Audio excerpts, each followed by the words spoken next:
আমার ভাই শাহজাহান সাহেব 47 টেনে আনলেন, 52 টেনে আনলেন, 47 টেনে আনলেন, 69 টেনে আনলেন, 52 টেনে আনলেন, 71 টেনে আনলেন। অবশ্যই আনার পিছনে বড় ধরনের কারণ আছে। বাবা যদি দাদা যদি মূর্খ হয়, দাদার ইতিহাস কি মোছা যাবে? আবারও বলছি, নাটক কম করেন। দেশটা অনেক সুন্দর, সুজলা সফলা শস্য শ্যামলা, এই স্বাধীন সোনার বাংলাদেশ।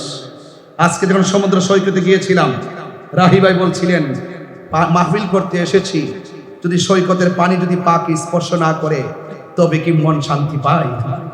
তো সেখানে গিয়ে আমি পানিতে নেমে গেছি। মারহাবা জোরে বলেন।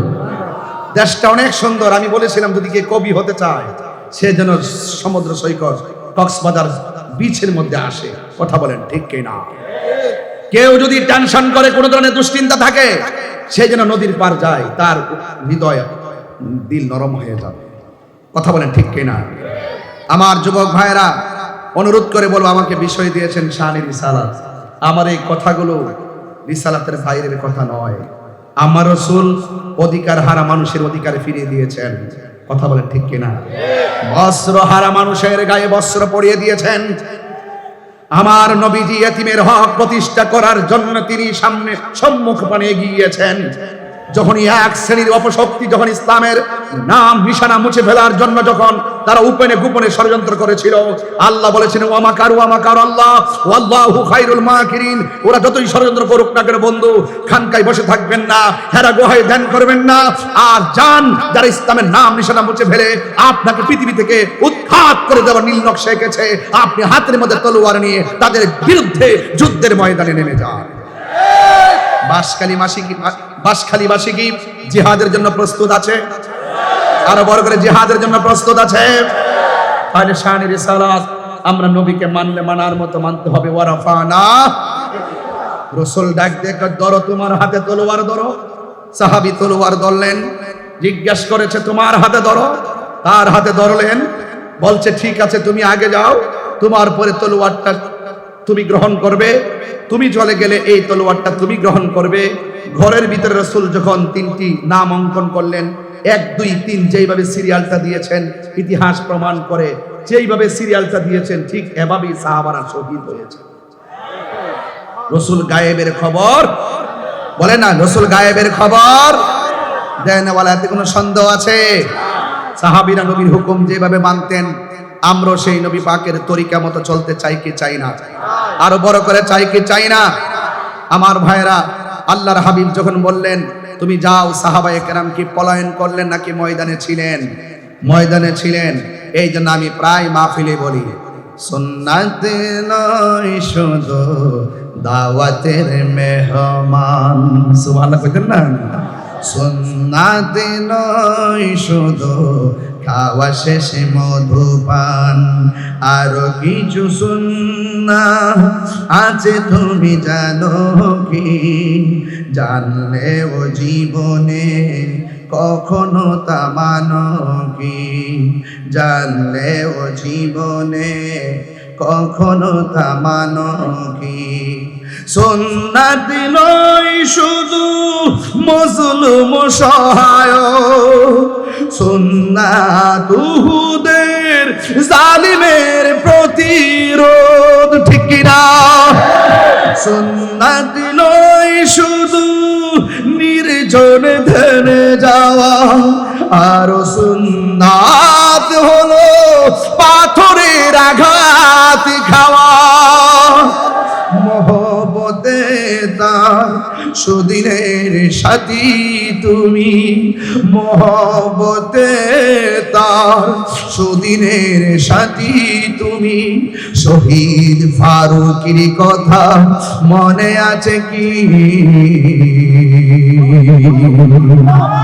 আর কিছু সুন্নাহ আছে তুমি জানো কি? জানলে ও জীবনে কখনো তা মানো কি? জানলে ও জীবনে কখনো তা মানো কি? সুন্নাত নয় শুধু নমনীয় আলাপন, সুন্নাত প্রয়োজনে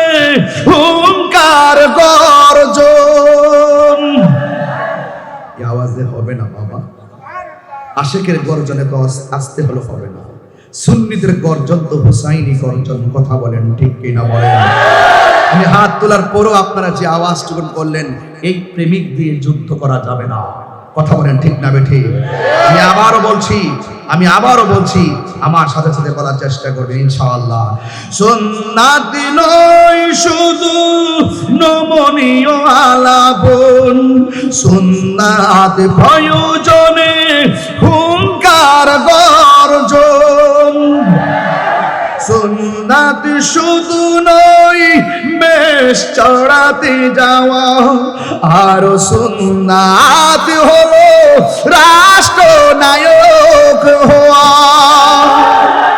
মোহব্বতে তার খালিদ ওমর আলী, মোহাব্বতে তার খালিদ ওমর আলী। আবু বকরের মতো পাশে থাকো কি, আর কিছু সুন্নাহ আছে তুমি জানো কি? জানলেও জীবনে কখনো তা মানো কি? জানলেও জীবনে কখনো তা মানো কি? সুন্নাত নয় শুধু দাওয়াতের মেহমান, সুন্নাত নয় শুধু খাওয়া শেষে মধুপান, আরো কিছু সুন্নাহ আছে তুমি জানো কি? জানলেও জীবনে কখনো তা মানো কি? জানলেও জীবনে কখনো তা মানো কি? খানকায় বসে থাকলে চলবে, মাঝে মাঝে যেতে হবে জিহাদের ময়দানে। নরম অনেকে বলে হুজুর এত রাগ করে আওয়াজ করেন কেন, এত চেতেন কেন? আমি বলি ইসলাম তসবিহ টিপার নাম, আবার ইসলাম জিহাদের ময়দানে মুজাহিদ হওয়ার নাম।